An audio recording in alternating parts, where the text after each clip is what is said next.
नमस्कार, मैं ज्योति श्रीवास्तव। आप देख रहे हैं सत्य सवेरा न्यूज। डालते हैं नजर आज की खास खबर पर। इस्लामाबाद विस्फोट में मारे गए लोगों के प्रति श्रद्धांजलि की अर्पित। खबर अयोध्या से है, जहां कांग्रेस के नेता पंकज सिंह ने इस्लामाबाद में एक मस्जिद बम धमाके में मारे गए निर्दोषों और मासूमों को श्रद्धांजलि देते हुए कहा कि पाकिस्तान ने जो बोया था वहीं काट रहा है। हमेशा पाकिस्तान ने आतंकवाद को पनाह दिया, आतंकवाद को बढ़ावा दिया है। आज उसी आग में पाकिस्तान झुलस रहा है। उन्होंने कहा, पाकिस्तान अपनी हरकतों से इतना पीछे चला गया है कि अब उसका उबर पाना नामुमकिन है। पाकिस्तान में हर ओर तबाही मची है। अपने ही लोग अपने लोगों को मार रहे हैं, लेकिन ऐसे में निर्दोषों और मासूमों को निशाना बनाया जा रहा है। ये बहुत ही निंदनीय है और चिंताजनक है। पंकज सिंह ने कहा कि आज जो इतना बड़ा हादसा पाकिस्तान में सामने आया है, उसका जिम्मेदार भी पाकिस्तान खुद है।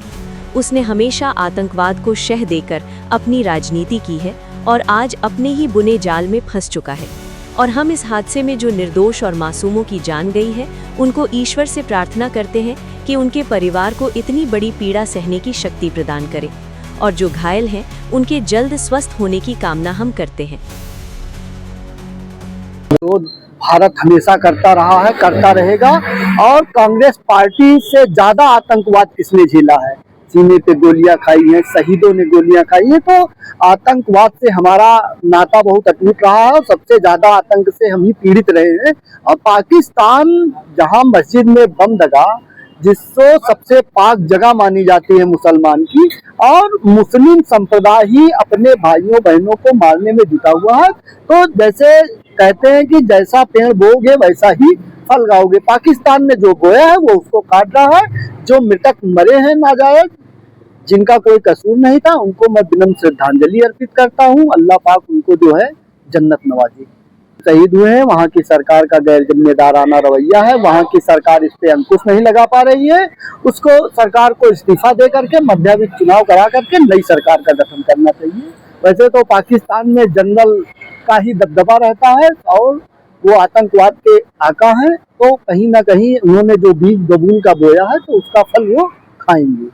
आतंकवाद का विरोध भारत में ही नहीं, पूरी दुनिया में जोर शोर से हो रहा है। वो चाहे जिस जगह हो, आतंकवाद किसी सरजमी पे पनपे, ये ठीक नहीं है। भारत ही नहीं, पूरी दुनिया में इसका विरोध हो रहा है और अयोध्या की धरती से हो रहा है। तो ये जानिए कि भारत बहुत मजबूत स्थिति में है। आतंकवाद से लड़ने की पूरी क्षमता यहाँ के नागरिकों में मौजूद है। हम आतंकवाद का जमकर विरोध करते हैं। यहाँ पे हर भारत देखिए, कहीं ना कहीं या तो जो मुस्लिम समुदाय है वो अपने रास्ते से भटक गया, अपने धर्म से भटक गया है, या तो धन के लालच में जो है वो इधर उधर भटक गया। तो उसने जिसने भी ये घटना की है बहुत ही निंदनीय है।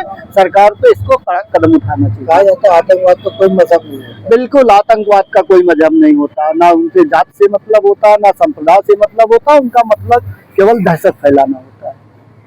कि आज यहाँ जो इत्यादि जलसा है, उस जलसे का मुख्य उद्देश्य ये है कि कल जुमा के दिन पाकिस्तान में जो मस्जिद में बम धमाका हुआ है, उसका हम ही नहीं, इस देश का सारे लोग, जो भी हमारे नागरिक हैं, सब निंदा कर रहे हैं और इसका विरोध कर रहे हैं कि पाकिस्तान जैसे देश में इस कार्य को अंजाम दिया गया। इससे साफ होता है कि पाकिस्तान में न शिया सुरक्षित है, न सुन्नी सुरक्षित है। और जो ये घटना अंजाम दी गई है, ये घटना बहुत ही निंदनीय घटना है। और इस घटना को मैं भारत ही नहीं बल्कि मैं संयुक्त राष्ट्र से मांग करता हूं कि उसको संज्ञान में लेना चाहिए। और जिस तरीके नमाज के वक्त मस्जिद में हमला किया गया, धमाका किया गया, वो धमाका इंसानियत पर है, किसी शिया समाज पे, सुन्नी समाज पे धमाका नहीं है। ये इंसानियत, मानवता पे एक धमाका है। और पाकिस्तान की पोल पट्टी अब खुल चुकी है कि पाकिस्तान में न मुसलमान सुरक्षित है, न शिया सुरक्षित है। और मैं इस भारत का नागरिक हूँ और इस नागरिक के होने के नाते मैं ये बड़ी मजबूती के साथ मैं कहना चाहूँगा कि इस देश में भारतीय जनता पार्टी की सरकार है और यहाँ के प्रधानमंत्री आदरणीय मोदी जी हैं। और हर जुमा को पूरे देश में नमाज होती है, कहीं कोई चूचा नहीं होती है, कहीं कोई विवाद नहीं होता है। इससे ये साफ होता है कि पाकिस्तान जैसे देशों का दोहरा चेहरा सामने आ चुका है, जो इस देश में, इस दुनिया में इंसानियत के दुश्मन है।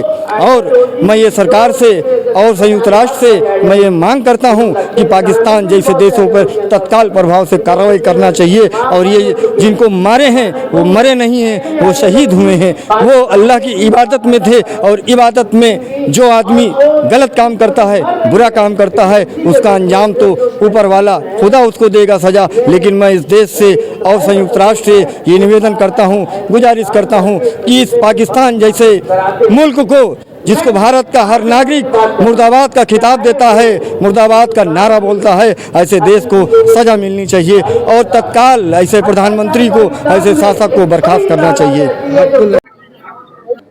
जो पाकिस्तान में मस्जिद के अंदर बम ब्लास्ट हुआ है, उसके खिलाफ यहाँ पर एक जलसा मुनक्कद किया गया है, जिनमें उनसे ये कहा गया है, पाकिस्तान वालों ने बताया है कि जो जख्मी है उनको सेहतयाब हो।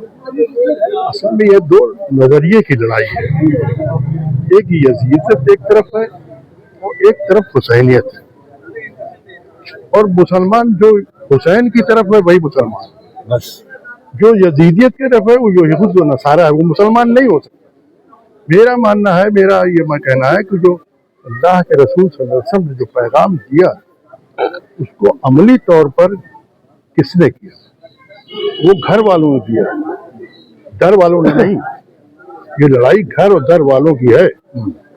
इस नजरिए को मुसलमानों को समझना होगा और ये वही लड़ाई है कि जो बम ब्लास्ट किया, वरना यहाँ तो चींटी मारना मस्जिद के अंदर मना है, सही, और वहाँ इंसान को आप मार रहे हैं, बस।